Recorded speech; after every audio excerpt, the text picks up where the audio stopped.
2023 election. Tribunal's delayed judgment date causes anxiety in Nigeria. Over 2 weeks after all parties made their final arguments in the petitions challenging the victory of President Bola Ahmed Tinubu, Nigerians have grown apprehensive over what they regard as a delay by the tribunal to deliver judgments, or at least set a date to deliver judgments. The perceived delay may have been interpreted to mean different things. While some allege it was a ploy to tinker with the verdicts, some others argue that the tribunal needed time to critically study the arguments of the parties in the disputes. Some of those who spoke to Business Day Sunday said that it was the economic crisis and the rising cost of living crisis in the country that may have raised interest in whatever verdict the tribunal may deliver. This, they said, was the reason for the increased campaign on social media platforms and billboards with the inscription "All Eyes on the Judiciary." Some of those who shared their concerns with Business Day and via social media said the delay was unnecessary, alleging moves to deny justice. These fears and growing anxiety are largely due to the trust deficit Nigerians have for the judiciary system in Nigeria. A 2022 survey on citizens' perceptions on governance in Nigeria by Anvari Tech and researcher NG and Binsika Insights found out that about 71% of Nigerians lack trust in the judiciary. The Presidential Petitions Tribunal is now seen as a test on the integrity of the judiciary. The hashtag "All Eyes on the Judiciary" continues to trend on social media. Nigerians want to see an impartial, undisputable judgment from the 5-man panel of judges led by Justice Haruna Nsamani. There are also some pockets of concerns that the outcome of the judgment may spark crisis, especially if perceived to be partial. Justice Nsamani is delaying the date of the judgment of the Presidential Election Tribunal because of presumably two things.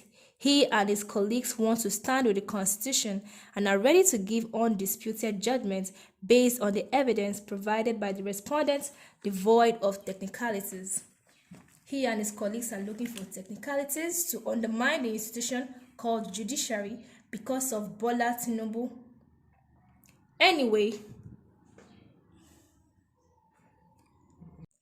on August 2023, all parties, including the Labour Party and its presidential candidate, the People's Democratic Party, and its presidential candidate, the legal team of the Independent National Electoral Commission, the All Progressive Congress, Bola Tinubu, and Kashim Shettima, adopted their final written addresses, after which the tribunal reserved judgments and declared that a date for judgments would be communicated to all parties. According to statutory provision, election petitions must be heard and determined within 180 days from the day of filing. The tribunal is therefore expected to deliver judgments on or before September 16th. Both Obi and Atiku add their petitions, praying the courts to nullify Tinubu's victory and declare them presidents. The key issues as contained in their petition before the court include on compliance of the INEC to the electoral laws, especially regarding the deployment of technology to ensure transparent process and other electoral fraud in favor of President Tinubu. Tinubu's forfeiture of $460,000 for narcotics, trafficking and money laundering, and alleged certificate forgery, failure to secure 25% in the FCT, double nomination of Vice President Kashim Shettima. Although the Supreme Court had delivered judgment on Shettima's double nomination, the Allied People's Movement (APM), whose petition before the tribunal is anchored solely on the nomination of Shettima, however, said that the judgment did not touch the grounds of their case. The court will deliver judgment on the final day. On the 25%, all respondents argued that the FCT should be treated as a state.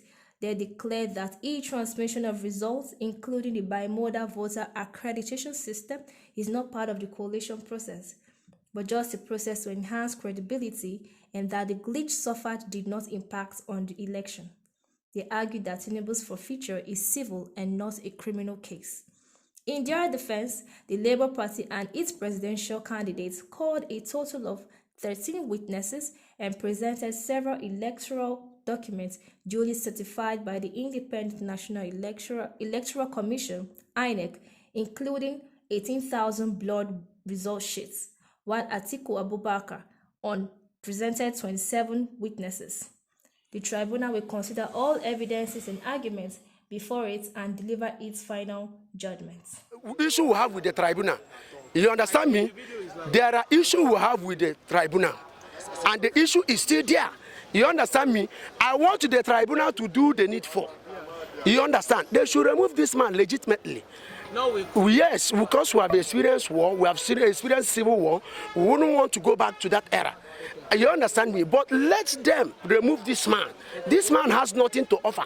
Tinubu has nothing to offer. For now, let me tell you something. The removal of subsidy, let me tell you, people trek to their work every day. People, it is very difficult for them to feed in their house this time around. So I want Tinubu to be ousted out. Legitimately, let him go, so that people who have something to offer will come in and drive the economy. People are dying. But initially you are vouching for your candidate, which is Tinubu. I take exception to that. I wouldn't want you to refer me as an AP supporter, especially at this time. The toll is evident. There is no way, nobody is exempted. I want good governance. That is what we are clamoring for. We will not allow miscreants, people who doesn't know the law, people who abuse the law. Let me tell you something. Yeah, I'm listening. Tinubu just came. The way Buhari came and dealt with Nigerians, Tinubu has come also to add salt to the injuries of Nigeria. So we will want him to be ousted out. Let the tribunal, let me tell you something, if the tribunal fail to remove this man, that is when the queue we are talking about will come to Nigeria. Because even the military are not happy. That you are a military man does not mean that the suffering, the toll is not affecting you. Do you understand me? So if tribunal fail, that means they want a lot of problem in Nigeria, and they will see it. Because there is no way you will push somebody to the wall and you expect that person not to pass back. So that is where we are. We are urging the tribunal. The tribunal, we are urging them. Everybody is looking at them. Everybody is being watchful.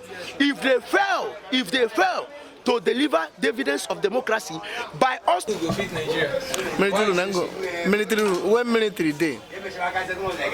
military day, everybody feel fine, and everybody mind themselves. Everything they go normal for the country. Now we don't come out of a military cloth, come wear civilians cloth. Now we're in the worst. So military now. And all the whole things, what would they see? Both for Asorok, both for State House, all these things. Now during the military, they work everything. We never see when the one way civilian work now. Finally, now during military, only to repair land, civilian no feel repair land. Here's a applause for 1-9. I want an applause for this country. So we need military intervention. That's all. May they come back. May military come back. May they come out Jagaba. They come out Jagaba military now.